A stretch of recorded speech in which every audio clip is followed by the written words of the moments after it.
అండి. ఎందుకంటే ఇప్పుడు కాంగ్రెస్ ప్రభుత్వం వచ్చిన తర్వాత రేవంత్ రెడ్డి చేస్తున్న అవమానాలు గాని, రేవంత్ రెడ్డి చేస్తున్న కార్యక్రమాలు గాని ఎవరికి నచ్చట్లేవు సీనియర్లు హ్మ్. వాస్తవంగా. ఎందుకంటే ఇవన్నీ మనం ఓపెన్ గా మాట్లాడుకోవాలి. ఎందుకంటే 141 ఏళ్ల చరిత్ర ఉన్న కాంగ్రెస్ పార్టీ తిరోగమనం ప్రయాణిస్తున్నది. ఎందుకంటే ఇప్పుడు మూడో రాష్ట్రాల్లో మిగిలి ఉన్నది. హ్మ్. సో అదొక కారణం కావచ్చు. అదే విధంగా రాహుల్ గాంధీ నాయకత్వం మీద కూడా వాస్తవంగా ఇప్పుడు మళ్ళా ఎలక్షన్స్ పెడితే వచ్చే పరిస్థితులు కూడా ఎక్కడ కూడా లేవు. ఎందుకంటే హిమాచల్ ప్రదేశ్ కానీ, కర్ణాటక కానీ, తెలంగాణ కానీ మళ్ళీ ఓడిపోయే ప్రమాదం ఉన్నది కాబట్టి హ్మ్. రాజకీయాల్లో ఉన్న అయితే చాతుర్యం కానీ, రాజకీయాల్లో ఉన్న పరిస్థితులను కానీ అంచనా వేసుకునే వాళ్ళు కొంత ఆలోచిస్తారు. అదే విధంగా ఇంకోటి ఏంటంటే కాంగ్రెస్ పార్టీలో మేధావులు తరలిపోతున్నారు అన్న విషయం గతం నుంచి ముందు నుంచి చెప్తున్నా. హ్మ్. ఎందుకంటే మేధావులు తరలిపోయి అదే విధంగా షాతు బిచ్చి అదే విధంగా రౌడీయిజం గుండాయిజం చేసేటోళ్ళు మిగిలిళ్ళు కొంతమంది. ఎందుకంటే కొంచెం మేధావులు ఉన్నా కూడా వాళ్ళను నయాన్నో భయాన్నో లేకపోతే డబ్బులు ఇచ్చో లేకపోతే ఏదో రకంగా నోరు మోపిస్తున్నారు. అవును. ఎందుకంటే జీవన్ రెడ్డి గారు కూడా వాస్తవంగా ఈ ప్రభుత్వం వచ్చిన తర్వాత రాకముందు నుంచి కూడా వాస్తవంగా సీట్ల విషయంలో అదే విధంగా వివిధ అంశాల్లో కూడా ఆయన కూడా అవమానాలు జరిగినాయి. దాని తర్వాత వచ్చిన తర్వాత ఈయన హ్మ్. ప్రధాన అనుచరుడు. ఎందుకంటే గంగారెడ్డిని దారుణ హత్య చేసింది. అదే విధంగా కాంగ్రెస్ వాళ్ళే మళ్ళీ బయట వాళ్ళు కూడా కాదు హత్య చేసింది. హ్మ్. ఎందుకంటే అక్కడ కూడా ఏ విధంగా అంటే ఈ ఈ విషయంలో చాలా హట్ అయ్యండి. ఆయన రోడ్డు మీదకి వచ్చి రాస్తా రోకోలు చేసి ఇలాంటి పరిస్థితులు అసలు లా అండ్ ఆర్డర్ లేదు. అసలు ఈ వాస్తవంగా రాష్ట్రంలో హోమ్ మినిస్టర్ కూడా లేడు. ఒక హ్మ్. హోమ్ మినిస్టర్ లేని ముఖ్యమంత్రి ఏ, కింద పెట్టుకున్న హోమ్ మినిస్టర్ లో ఈ విధంగా లా అండ్ ఆర్డర్ క్షీణించి కాంగ్రెస్ ప్రభుత్వం ఉన్న తర్వాత కూడా కాంగ్రెస్ సంబంధించిన వాళ్ళు మళ్ళీ కాంగ్రెస్ లో చంపడం అంటే ఇది ఘోరమైన అంశమని ఆయన మొదటిసారిగా బయటికి రావడం జరిగింది. అప్పటి నుంచి ఇప్పటి వరకు. ఎందుకంటే దాని తర్వాత జరిగిన అంశాలు 10 మంది పార్టీ ప్రేమ చేసిన విషయాల్లో కూడా సూటిగా చెప్తున్నాడు ఆయన మొదటి హ్మ్. నుంచి. హ్మ్. అసలు పార్టీలకు తీసుకోవద్దు అన్నది ఏఐసిసి నిర్ణయం. అదే విధంగా రాజ్యాంగం చేతిలో పెట్టుకొని రాహుల్ గాంధీ వాళ్ళ తండ్రి తీసుకొచ్చిన అయితే యాంటీ డిఫెక్షన్ లా 1985 లో తీసుకొచ్చిన యాంటీ డిఫెక్షన్ లా అని కూడా మనం కాపాడాలని ఆయన ఒక కరుడు కట్టిన కాంగ్రెస్ వాదిగా చెప్తున్నారు. కానీ హ్మ్. ఇక్కడ ఆయన మాట నడవట్లేదు. హ్మ్. ఎందుకంటే ఆయన మాట ఎందుకు నడవట్లేదు అంటే ఇక్కడ ఉన్న పరిస్థితులు వేరు. ఎందుకంటే ఇక్కడ పైసలతో కొనుక్కున్న ఆ ఏదైతే అధికారం కాబట్టి, పైసలతో వచ్చిన ముఖ్యమంత్రి కాబట్టి, పైసలతో కొనుక్కున్న పిసి ప్రెసిడెంట్ కాబట్టి. ఎందుకంటే అందరు ఏమనుకున్నారు, ముఖ్యమంత్రి ఒక సీనియర్ నాయకుడు అవుతాడు కావచ్చు అనుకున్నారు. అట్లా కాకుండా డైరెక్ట్ గా లూప్ లైన్ లో ఒక ఒక ఆయన అయిన తర్వాత ఆయన నాయకత్వాన్ని కూడా సీనియర్లు ఇప్పటికి కూడా అందరూ. ఎందుకంటే చాలా మంది ఉన్నారు. కోమటిరెడ్డి బ్రదర్స్ ఉన్నారు. అదే విధంగా ఈ రోజు జీవన్ రెడ్డి గారు ఉన్నారు. ఇంకోటి ఏంటంటే జీవన్ రెడ్డి గారు ఏమనుకున్నారంటే నాకున్న అవగాహన ప్రకారం ఏంటంటే జీవం లేని పాటలు జీవన్ రెడ్డి ఉండడం కరెక్ట్ కాదనుకున్నట్టున్నాడు. ఎందుకంటే జీవం ఆల్రెడీ పోతున్నది మూడే హ్మ్. రాష్ట్రాలన్నది. అదే విధంగా ఇంకోటి ఏంటంటే ఇప్పుడు ఈ కాంగ్రెస్ పార్టీ కూడా ఏ విధంగా అంటే ఇప్పుడు అవమానాలు చేసే పార్టీ. హ్మ్. మామూలుగా సీనియర్లు చాలా మంది. ఎందుకంటే పివి నరసింహరావు నుంచి పివి నరసింహరావు తర్వాత పొన్నాల లక్ష్మి ఇప్పుడు అయితే జీవన్ రెడ్డిని ఏ విధంగా ఇబ్బంది పెడుతున్నారు. ఎందుకంటే అలా సర్వీస్ లో 40 సంవత్సరాలు అండి. 141 సంవత్సరాల పార్టీలో హ్మ్. 40 సంవత్సరాలు ఒక పార్టీలో అదే పార్టీలో పనిచేసిన వ్యక్తికి ఈ విధమైన అవమానాలు జరిగితే హ్మ్. అసలు ఇంకా ప్రజాస్వామ్యం ఎక్కువ పార్టీ ప్రజాస్వామ్యం ఎక్కడన్నాడా? హ్మ్. వాస్తవంగా గాంధీ భవన్ శాఖ గప్ప గప్ప గుద్దుకుంటారు. కొత్తోళ్ళు పాతోళ్ళని రప్పరప్ప గుద్దుకుంటారు. అదే హ్మ్. విధంగా మొన్న మహిళలు పోయి ఒకే సామాజిక వర్గానికి పదవులు వస్తున్నాయని మహిళలే తీవ్రమైన హెచ్చరిక చేసి ఆడగూడెం కొట్టుకునేంత పనిచేసారు. గాంధీ అదే భవన్. అవును. విధంగా కుర్చీ మడత పెట్టుకొని కొట్టుకుంటారు. గాంధీ ఎదురుగానే ఇప్పుడు ఆయన అహింసావాది, హింస చేయొద్దంట. ఆయన ముందే ఎన్నిసార్లు కొట్టుకున్నారండి. ఇప్పుడు హ్మ్. కాంగ్రెస్ పార్టీలో క్రమశిక్షణ లేని పార్టీ అని గూగుల్లో కొడితే డైరెక్ట్ వచ్చేది కాంగ్రెస్ పార్టీ. ఇప్పుడు నేను చాలా అంశాలు ఉంటాయి. ఇవన్నీ గూగుల్‌లో కొట్ట పివి నరసింహరావు అయితే చాలా ఘోరంగా అవమానించారు. హ్మ్. 6 అడుగుల నేల కూడా సంపాదించని కురువృద్ధులు మాట్లాడితే కరెక్ట్ కాదండి. ఢిల్లీలో ఒక హ్మ్. మాజీ ప్రధానిని ఒక అనాథ శవం లాగా తీసుకొచ్చి హైదరాబాద్ లో పబ్లిక్ గార్డెన్ లో వేస్తే కనీసం 30 మంది లేరండి మూర్ఖులు. అవును. మాట్లాడతారు ఇప్పుడు మొత్తం అది ఇది 3 రంగుల జెండా కథా కార్ఖానా అని. నేను చెప్తున్నా ఇందులో ఉన్న ఎవరు కూడా వాస్తవంగా చెప్తున్నా కాంగ్రెస్ లో ఉన్న ఎవరు కూడా సోనియా గాంధీ భయపడి ఆడికి ఎవరు పోలేదు. ఆ కొంతమంది ఎందుకంటే పివి నరసింహరావుకు అత్యంత సన్నిహితులు. అదే విధంగా కాంగ్రెస్ పార్టీ అంటే విపరీతమైన అభిమానంతో వాళ్ళు పోయినా కూడా వాళ్ళ మీద ఎంత కక్ష సాధించారో దాని తర్వాత వచ్చిన ప్రభుత్వాలన్నీ కూడా చూసుకోవచ్చు. హ్మ్. ఈ విధంగా కక్ష సాధింపులు, కుట్రలు, కుతంత్రాలు, రౌడీయిజం, గూండాయిజం ఇవన్నీ పేటరేగే పార్టీ ఏదంటే కాంగ్రెస్ పార్టీ. ఇలాంటి పార్టీలో ఎవరు కూడా మేధావులు ఎవరు ఉండరండి. ఇప్పుడు మున్నూరు రవి కూడా ఉన్నాడు పాప. ఆయనకు వాస్తవంగా వచ్చిండు, ఆయనకి న్యాయం జరుగుతా అనుకున్నాడు. ఇప్పటికి కూడా ఆకాశం వైపు చూస్తున్నాడు. ఎందుకంటే ఇలాంటి 40 ఏళ్ల సీనియర్ కి అవమానం జరిగిన తర్వాత కొత్తగా వచ్చిన పరిస్థితి ఎట్లుంటదండి? ఇప్పుడు ఆయన ఆస్తులు వచ్చాడు పార్టీలకు. వీళ్ళ పరిస్థితి ఎందుకంటే ఇంకేంటో వాస్తవం ఒక ఇప్పటికే మాట లేదు. నేను చెప్తున్నా. ఆ! ఇప్పుడు ఆయన ఒక మాట మాట్లాడాడు. తెలంగాణ ఇచ్చిన పార్టీ కాంగ్రెస్ అన్నాడు. మరి తెలంగాణ కలిపిన పార్టీ ఎవరండి? 60 హ్మ్. ఏళ్ళు గోసపెట్టిన పార్టీ ఎవరండి? హ్మ్. గోదావరి మీద, కృష్ణ మీద, నీళ్ల మీద అన్యాయం చేసిన పార్టీ ఎవరండి? ప్రాజెక్టులు ఎందుకు కట్టలేదు అంటే 60 ఏళ్ళు ఎస్ఆర్ఎస్పీ తర్వాత ధవళేశ్వరమే 650 కిలోమీటర్లు ఒక్క ప్రాజెక్టు కట్టలేదు. అలాంటి పార్టీ అన్యాయం జరిగిందని మున్నూరు కూడా కొట్లాడు. అప్పుడు ఎక్కడున్నాడో ఆయన కూడా తెలుసు.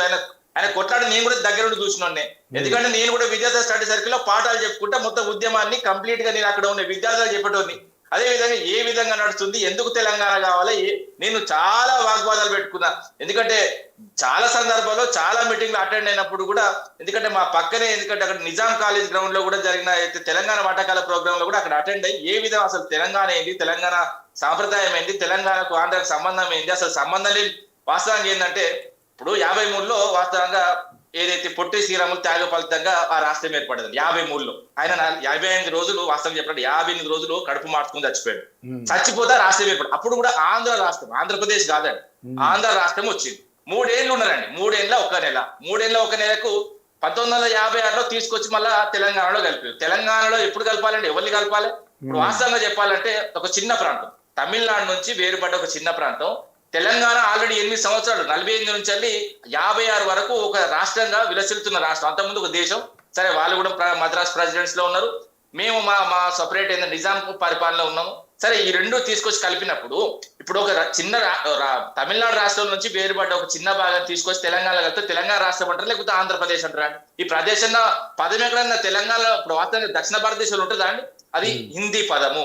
మనం చూసాం కేరళ, కర్ణాటక, అదే విధంగా తమిళనాడు, అదే విధంగా ఆంధ్ర రాష్ట్రం. అంతే తప్ప ఇప్పుడు తెలంగాణ ఆల్రెడీ ఎగ్జిస్టింగ్ రాష్ట్రం తీసుకొచ్చి కలిపి 60 ఏళ్ళు దుర్మార్గం చేసి 60 ఏళ్ళు గోసబెట్టి మన నేలి ఎండపోవడానికి, అదే విధంగా నెర్రలబారానికి, మన రైతులు గాని మన చేనేత కార్మికులు గాని వలసపోవడానికి కారణమైన పార్టీ ఎవరు అన్నది అందరికీ తెలుసు. ఎందుకంటే మేజర్ గా వాళ్ళు కాంగ్రెస్ వాళ్ళు ఉన్నారు, దాని తర్వాత టీడీపీ పార్టీ ఉన్నది. ఈ 2 పార్టీలు అన్యాయం చేస్తే తెలంగాణ యావత్తు అన్ని పార్టీలు గౌరవ కేసీఆర్ గారు ఆధ్వర్యంలో కొట్లాడి తెచ్చుకున్న తర్వాత ఇక వీళ్ళ రాజకీయం ఏ విధంగా మాట, ఎందుకంటే మేము అక్కడ అట్లా చేసినాం, ఇక్కడ ఇట్లా చేసినాం, తెలంగాణ ఇచ్చినామంటే కలిపింది మీరే, దుర్మార్గం చేసింది మీరే. ఎందుకంటే మీ తప్పుని మీరు సవరించుకున్నారు. ఎందుకంటే ఇందిరాగాంధీ నుంచి, ఎందుకంటే ఇందిరాగాంధీ 1969లో ఏదైతే అప్పుడు తొలిదేశ ఉద్యమం జరిగినప్పుడు 369 మంది కాల్చి 95 సార్లు హైదరాబాద్ లో కాల్పులు జరిగినాయి. అవన్నీ వాస్తవాలే కదా. అప్పుడు మీ సంప్రదాయ కాల్చిందా కాల్చిందా, కాగజ్ చంపిందా అండి మా తెలంగాణ వాదులు. అదే విధంగా అంతకంటే ముందు కూడా ఉద్యమాలు వచ్చినాయండి. మా హన్మకొండ కేంద్రంగా కూడా, మా వరంగల్ కేంద్రంలో, ఎందుకంటే ఇడ్లీ సాంబార్ గో బ్యాక్ కూడా వచ్చింది 69 కంటే ముందే. ఎందుకంటే ఇక్కడికి వచ్చి అక్కడ ఉద్యోగులు, ఎందుకంటే ముల్కీ నాన్ ముల్కీ సంబంధించిన ఉద్యమాలు నడుస్తున్నాయి కాబట్టి ఉద్యమాలకు సంబంధించి, ఎందుకంటే అప్పుడే పుట్టింది. ఎందుకంటే ముల్కీ నియమాలను మొత్తం కాలరాసి ఇతర ప్రాంతాల నుంచి వచ్చి ఉద్యోగాలు చేస్తుంటే ఇక్కడున్న వాళ్ళు ఇడ్లీ సాంబార్ గో బ్యాక్ అని, ఎందుకంటే అలాంటి సాంప్రదాయం మాకు లేదు, మాకు ఎందుకంటే మా సాంప్రదాయం మాది, మా హక్కులు మాయి, మా ముల్కీ నియమాలు పాటించాలంటే అప్పుడు కొట్లాట జరిగింది. ఈ విధంగా తెలంగాణ యావత్తు కొట్లాడి తెలంగాణ తెచ్చుకుంటే కాంగ్రెస్ పార్టీ ఇచ్చింది. కాంగ్రెస్ పార్టీ తెలంగాణ రాష్ట్రం కొత్తగా తీసుకొచ్చిందా?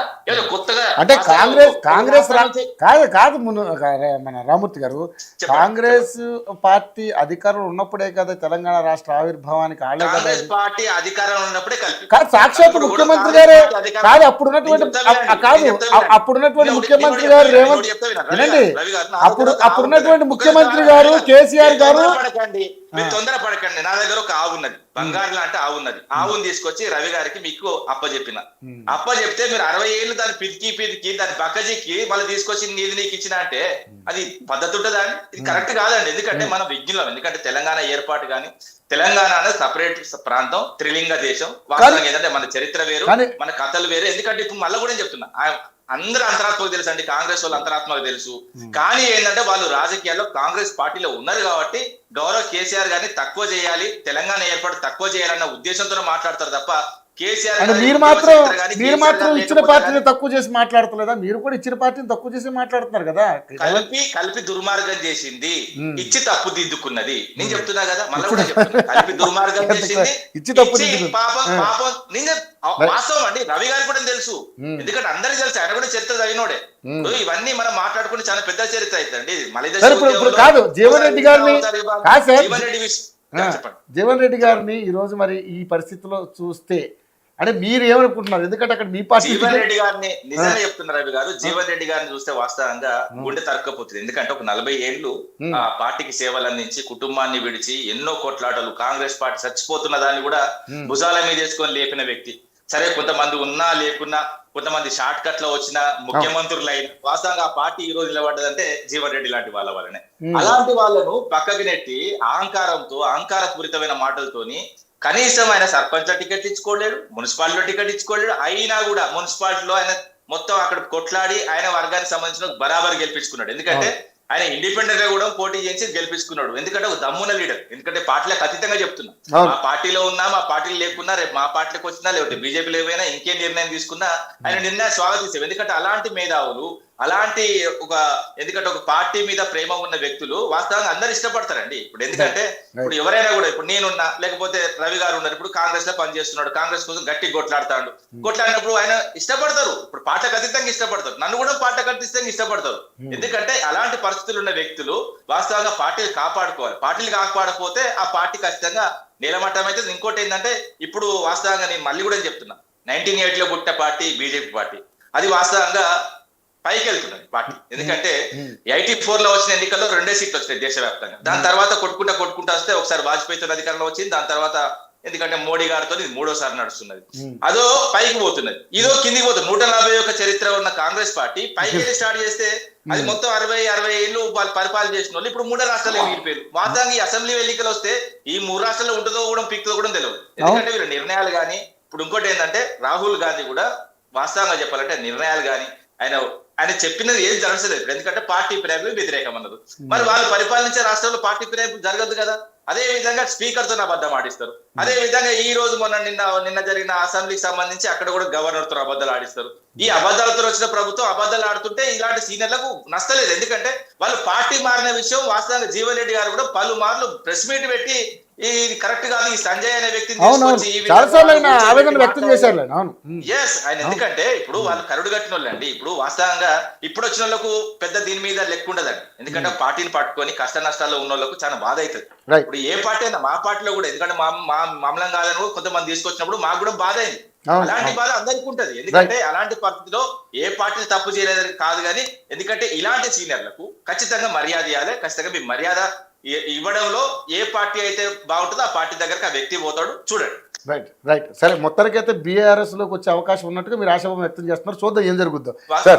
అలాంటి వ్యక్తులు కాపాడుకుంటామండి. ఏ పార్టీ అని, ఇప్పుడు బీజేపీకి సంబంధించిన మిత్రుడు కూడా చెప్పిండు, ఎందుకంటే అలాంటి వ్యక్తులు మాకు అవసరం అని. ఎందుకంటే సీనియారిటీస్ చాలా అవసరం. ఎందుకంటే కరుడు కట్టిన వాళ్ళు, అదే విధంగా పార్టీ అంటే ప్రేమ ఉన్న వాళ్ళు, ఒక పార్టీ లైన్ లో నడిచిన వాళ్ళు, ఏ పార్టీలో ఉన్నా అదే పార్టీ లైన్ లో నడుస్తారు. ఇప్పుడు ఈటల రాజేందర్ గారు వచ్చిండు మొన్న బీజేపీలకు, ఆయన అదే లైన్ లో నడుస్తున్నారు. కమ్యూనిస్ట్ భావాలు ఉన్నాయి, మావోయిస్ట్ పార్టీలో పనిచేసినా కూడా అవన్నీ వదిలిపెట్టి నడుస్తా ఉన్నాడు. ఎందుకంటే పార్టీలు లేకున్నా కూడా చెప్తున్నా, మా పార్టీలో కూడా చాలా మంది చేరిలు, ఇతర పార్టీలో వచ్చిన వాళ్ళు కూడా, అది కాంగ్రెస్ నుంచి వచ్చినా లేకపోతే టీడీపీ నుంచి వచ్చినా, అదే విధంగా చాలా మంది. ఇప్పుడు మా దగ్గర దయాకర్ రావు గారు ఉన్నారు. దయాకర్ రావు అంటే టీఆర్ఎస్ దయాకర్ రావు ఆ విధంగా పనిచేస్తున్నాడు. మొన్న కూడా వాస్తవంగా పాలకుర్తి కానీ, అదే విధంగా ఇతర అయితే మున్సిపాలిటీలో కానీ, తొర్రూరులో కానీ వీరోచితంగా పోరాటం చేసిండు. ఆయన కూడా మోసం చేసి ద్రోహం చేసిన కాంగ్రెస్ పార్టీ. ఎందుకంటే అలాంటి పరిస్థితుల్లో ఆయన కూడా కన్నీళ్ళు పెట్టుకున్నాడు. ఎందుకంటే ఇలాంటి సీనియర్లను ఇబ్బంది పెడుతున్న పార్టీ ఎవరైనా కూడా, ఏ పార్టీలో ఉన్నా ఒక సీనియర్ ఏడిపించిన పార్టీ ఖచ్చితంగా మళ్ళీ వాళ్ళ కన్నీళ్ళే మిగులుతాయి. రైట్. ఎస్, రాంగోపాలరావు గారు, ఇప్పుడు పార్టీలు వాళ్ళ యొక్క అభిప్రాయం వ్యక్తం చేసాయి, కానీ నిజంగా జీవన్ రెడ్డి లాంటి